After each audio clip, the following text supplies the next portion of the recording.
नमस्कार दोस्तों, स्वागत है आपका अपने चैनल हाइपोथेटिकल ट्रुथ में। जैसा कि इस चैनल पर हम डिफेंस और साइंस से जुड़े रोचक तथ्यों का विश्लेषण करते हैं, तो आज इसी कड़ी में हम आपके लिए लाए हैं स्टोरी एक ऐसे ऑपरेशन के बारे में जिसे डीआरडीओ और भारतीय खुफिया एजेंसी यानी रॉ के आपसी साझेदारी में अंजाम दिया गया था। इस ऑपरेशन में करीब 130 पाकिस्तानी सोल्जर्स मारे गए थे। फिर भी भारत सरकार न इस ऑपरेशन की पुष्टि करती है और न ही इसे पूरी तरह नकारती है।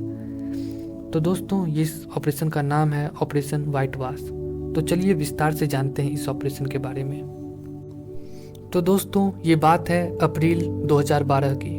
इन दिनों पाकिस्तानी सोल्जर्स लगातार सीमा पर सीज फायर का उल्लंघन कर रहे थे और बॉर्डर पार से आतंकियों के घुसपैठ कराने में भी मदद कर रहे थे। साथ ही सियाचिन बॉर्डर पर नजर रख रहे थे और किसी बड़े मकसद को अंजाम देने की फिराक में थे, जिसकी भनक भारतीय खुफिया एजेंसी यानी रॉ को लग गई थी।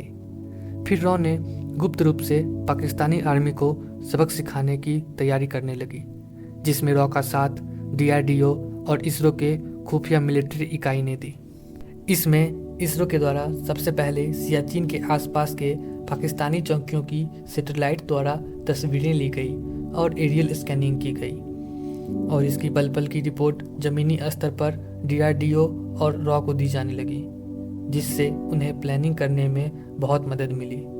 फिर रॉ और डीआरडीओ ने वायुसेना से संपर्क किया और सिर्फ कुछ ही चुनिंदा पायलटों और अधिकारियों को इस ऑपरेशन की जानकारी दी गई। और इस ऑपरेशन में जो मुख्य हथियार उपयोग में आने वाली थी वो हथियार थी डीआरडीओ द्वारा भाभा एटॉमिक रिसर्च सेंटर में विकसित की गई दुनिया की सबसे घातक लेजर हथियारों में से एक काली वेपन, जिसका कि पूरा नाम किलो एम्पियर लीनियर इंजेक्टर होता है, जो एक हाई इलेक्ट्रिकल लेजर बीम छोड़ती है जो किसी भी चीज़ को, हवाई जहाज को या किसी भी चट्टान को आसानी से पिघलाने का ताकत रखती है।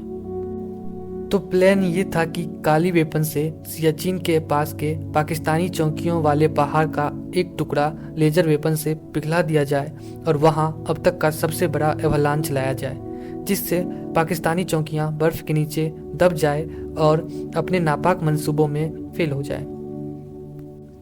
लेकिन इस ऑपरेशन की सबसे बड़ी दिक्कत यही थी कि काली वेपन को ले जाना आसान काम नहीं था, क्योंकि इसका आकार ही इतना बड़ा है कि इसे किसी आम लड़ाकू विमान से नहीं ले जाया जा सकता है, और इसे चलाने के लिए भी अत्यधिक मात्रा में ऊर्जा की जरूरत होती है जो कोई आम जनरेटर नहीं दे सकता है।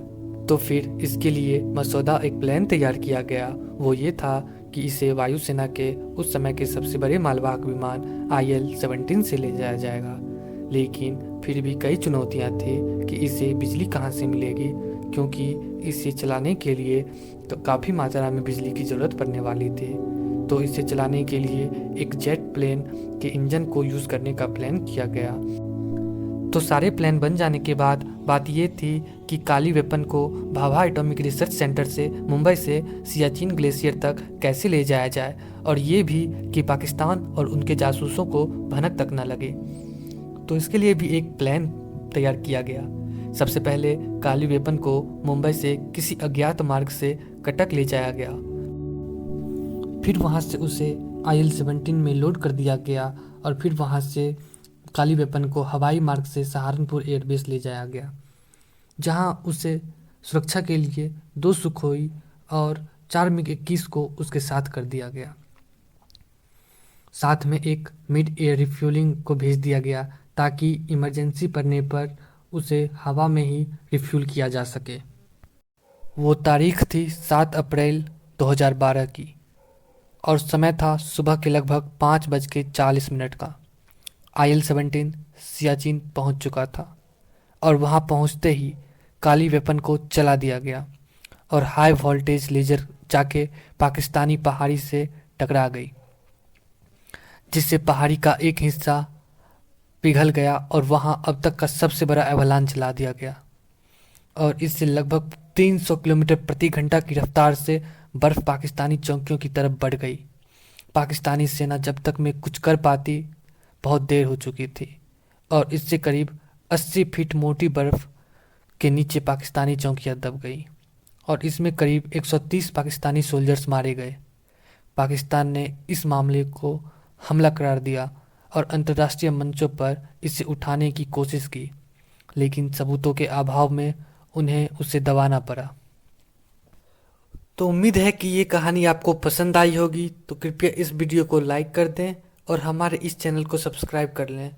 साथ ही बेल आइकन को दबाना न भूलें, जिससे कि हमारी वीडियो के नोटिफिकेशंस आपको मिल जाएंगे। तो मिलते हैं एक और ऐसे ही वीडियो में, तब तक के लिए धन्यवाद।